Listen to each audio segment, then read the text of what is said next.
Let's look back on the first time that you played Portal 1. You were mesmerized by the pretty orange and blue oval things in the wall contrasting to the dull atmosphere of the game. The bleak halls of Aperture Science holding mysteries that you have yet to know exist. The world and atmosphere of Portal 1 is incomparable to any video game out there. I mean, you first wake up in a freaking glass box with some robot lady in the ceiling telling you to walk through a hole in the wall. But as you progress through the game, you slowly learn that there's something more sinister behind the empty test chambers. Literally. You peek beyond the wall panels and find a hideout of some sort of madman, and it becomes clear that the only two sentient beings in this place are you and Ceiling Lady, who from now on I'll refer to as GLaDOS for convenience's sake. You figure something's definitely up, and in test chamber 19,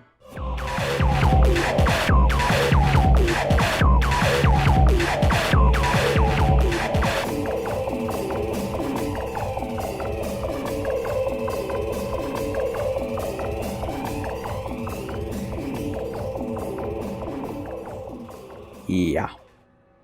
Then you escape, kill her, still alive, Portal 2, the end. But what takes that simple story of Portal 1 and makes it feel real? What makes Portal's atmosphere so emotional, yet so dead? And to be honest, you actually might not even know the answer, yet it's hidden in plain sight.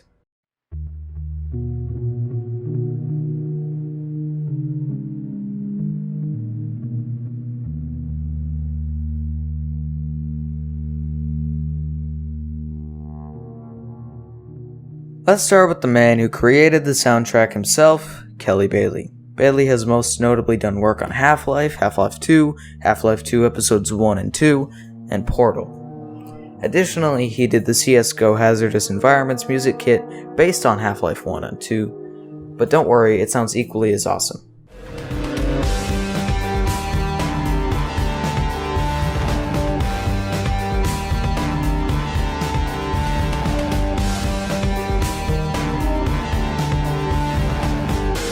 But when he separated from Valve in 2011, he went along to work on his own projects, including starting Sunspark LLC, a mobile game company. Now, we can't deny that he's most well known for his work on the Half-Life games, but his work on the Portal soundtrack is criminally underrated. In fact, I'd say that most people don't even realize that Portal 1 even has a soundtrack, but it really does make the biggest difference in the world.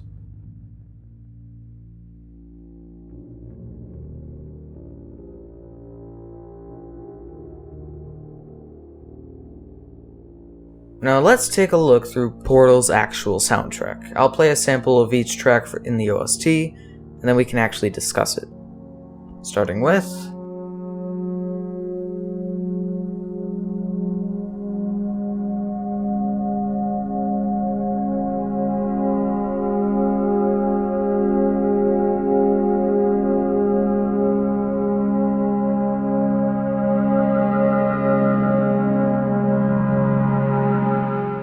This is a very robust and simple ambient track, and I feel like it would work really well in the beginning of Half-Life 2 when you're first discovering City 17. However, this doesn't feel exactly like most Half-Life 2 ambient tracks, where it's all weird noises and sounds. This actually uses synths and futuristic sounding violins, and it actually has a definitive melody, unlike Half-Life 2, which is just pure ambience.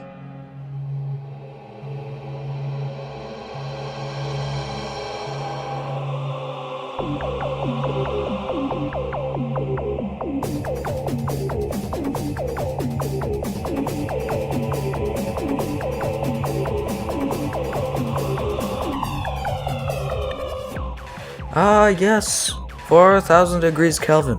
If there's any track from the OST that most people will be able to recognize, it's this. Because not only does it play when you're getting burned alive, it's also loud, obnoxious, and industrial. Speaking of, this is very similar to the Half-Life game soundtracks, being loud, obnoxious, and industrial. It's almost like they were made by the same guy. But you already know about this track anyways, so let's just move on.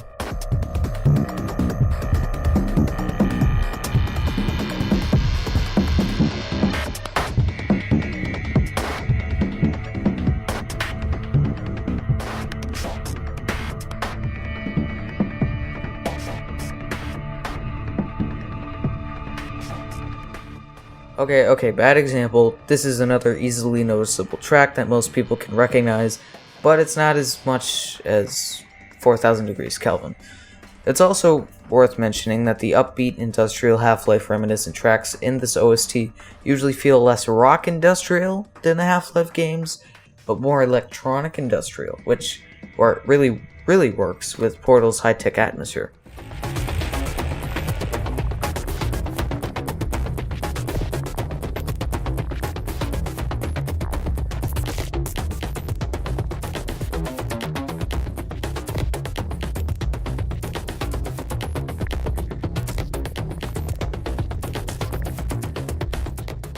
This is also pretty electronic industrial, but it's less noticeable than the last two. You don't really notice it in the chaos of trying to kill GLaDOS, but this fits so well with the boss fight, because instead of an epic, insane, crazy theme for an epic, insane, crazy boss fight, you have to actually think tactically, and you're on a timer, so it's not really a boss versus you situation, it's more a timer versus you situation. Also, this sounds oddly similar to I Saw a Deer Today from Portal 2's soundtrack.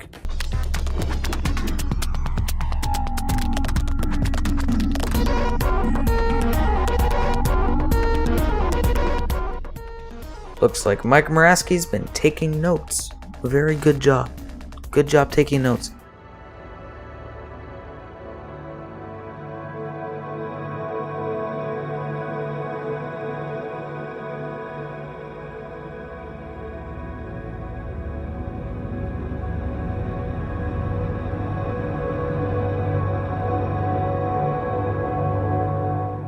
This track feels like you're in heaven, or somewhere that is real and isn't at the same time, a place where reality bends and time stops, a place that you don't know. This track makes you feel alone. This track makes you feel like you're in the beginning of a hell of your own, and you don't know how to get out of it, other than to just keep going.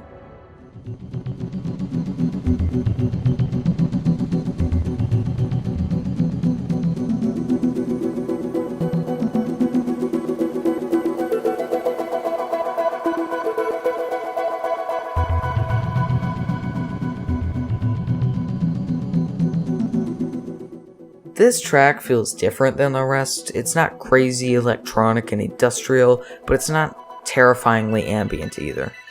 Using the words from a comment under the track's YouTube video, it gives you the feeling that you've stumbled upon a bright, hopeful, shining future, but no one is alive to see it. It feels like what Aperture Science would have felt like, and what they would have been like, and sounded like, and just everything. What Aperture Science would have been like if it wasn't abandoned. This is the relic of what they left behind when chaos hit the roof.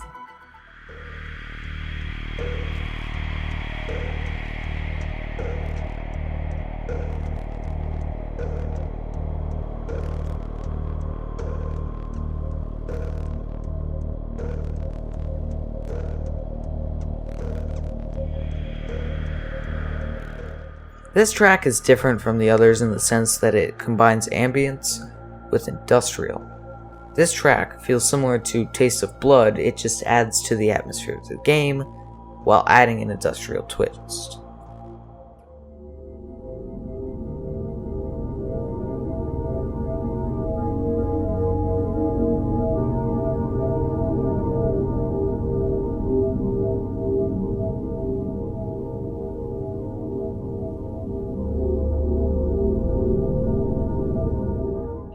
This track is the closest thing we're ever gonna get to Half-Life ambience in Portal 1. The lack of a melody and just the weird dropship type sounds, this track makes you feel like you have no choice but to go into the hellhole that is Aperture Science. Or to not, but you can't pick the latter. Also, you might recognize this is from the main menu, which works wonderfully because that's the kind of feeling that you should be getting on the main menu.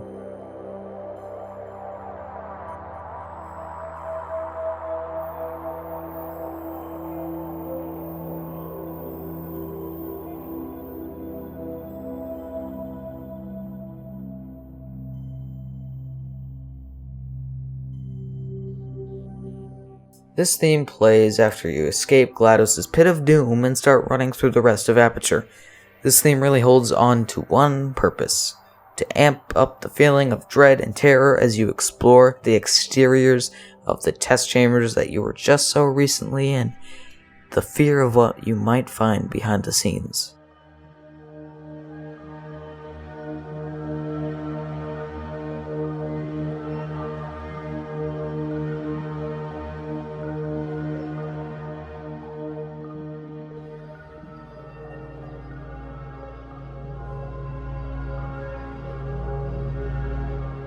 This is arguably one of the weirdest and creepiest tracks in the whole OST. I mean, the weird sounds coming from the back of this track, you just know something's weird, something's up. You're in somewhere weird. And judging by the name, I bet you know where.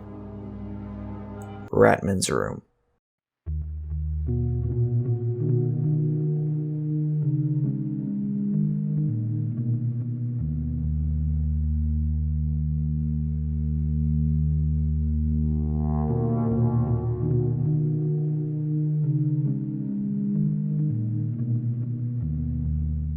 Finally, the holy grail of them all, Self-Esteem Fund. This track really just sets the mood for this game. It gives you that feeling of complete and utter isolation. No one can save you now, except for yourself. There's no escaping the hell that you've been put in. And even if you do, are you truly free? Where are you? What's happening to you? Why are you the only one here? What happened to this place? This track opens up so many questions, all while you're flinging around in a bunch of portals.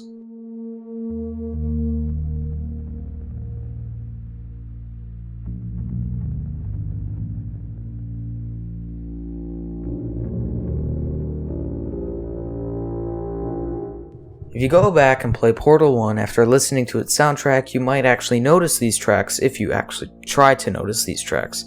Whether you knew this game had a soundtrack or not before this video, the point is that this soundtrack completely changes the game. And here's an idea. Go to settings in Portal 1 and turn off music. You'll see how weird the game feels without it. Something's missing, but you can't tell what it is. Except you already know what it is because you just watched this video, but forget that. Regardless, the music in this game is some of the best ambiance I have heard compared to any other game in my life. Seriously, the effect that the simple, calming notes of the Portal soundtrack have on this game is incredible. The feeling you get from it. Without the soundtrack, you don't wonder where you are, and if you do, then you'll probably just end up tossing it to the side, assuming that this is just a puzzle game with no real story. But with the soundtrack, it feels like there's something behind this game. There has to be. There's something going on here. You just don't know what it is. You're stuck in this facility that you have to escape. You just don't know why you're here. What you're doing here. This place feels like a purgatory. You feel like you're not in the afterlife, but this definitely isn't heaven. You feel like you are dead, but you're not dead. It's eerie. You feel like there's no reason you should be here. You feel like you shouldn't be here in the first place. But you have a job to do. You figure this out through the clues left behind you for some mysterious person, but you know that you're important, and that you need to escape.